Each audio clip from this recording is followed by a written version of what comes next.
তারই এলাকায় চাঁদা না দেওয়ায় লালপুরের এক ব্যবসায়ীকে 12-13টা মামলা দিয়ে, মিথ্যা মামলা দিয়ে হয়রানি করে এবং কি মামলা সহ বিভিন্ন গণহত্যা করে মানুষকে পিটিয়ে পর্যন্ত পিটানোর মামলা পর্যন্ত তাদের নামে দেয়। অস্ত্র গ্রেপ্তার সহ কোনো কিছুই মনে করে না তিনি। বিএনপির সাংগঠনিক সম্পাদক, প্রায় 200 কোটি টাকার মালিক।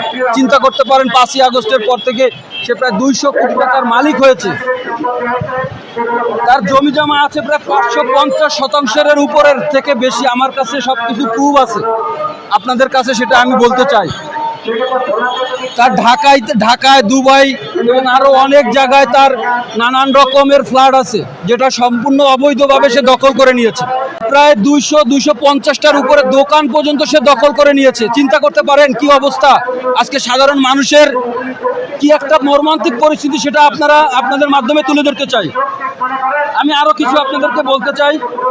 ফতুল্লা ডিআইটি মাঠের 200 থেকে 250টা দোকান দখল করে আছে সে নিজস্ব ব্যানারে যমুনা, মেঘনা তেলের ডিপুটি থেকে অবৈধ তেলের বাণিজ্য করে আসছে, যা পাচারও করছে। এছাড়া তার নিজস্ব ক্যাডার বাহিনী দিয়ে মাদক ব্যবসা, চাঁদাবাজি, ছিনতাই, মানুষের হুমকি দেওয়া, আরো নানান অপকর্মের সাথে জড়িত সে। এ ধরনের কুৎসিত মানুষগুলো বর্তমানে বাংলাদেশে দ্রুত বর্ণনশীল, এটা আপনাদের মাধ্যমে প্রকাশ করতে চাই।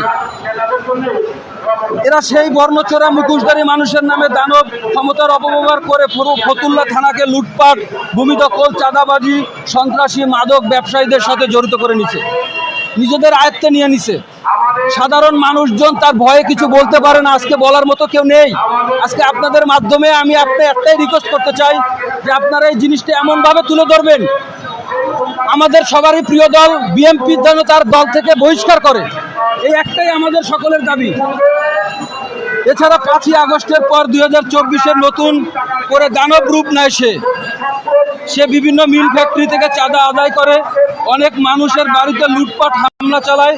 কিছুদিন আগে হোসেন টেক্সটাইল নামে, খুব পরিচিত একটা টেক্সটাইল নামে সন্ত্রাসী হামলা চালায়। তখন তার অনুসারীরা মাসুম, সাগর, সিদ্দিক, স্বেচ্ছাসেবক দলের থানা আহ্বায়ক জাকির হোসেন, রবিন ও শতাধিক সন্ত্রাসীরা লুটপাট করে আগুন দিয়ে পুড়িয়ে দেয় তার বাড়ি, যা যমুনা টিভি, নিউজ 24-এ লোকাল গণমাধ্যমও প্রচারিত করে সেটা।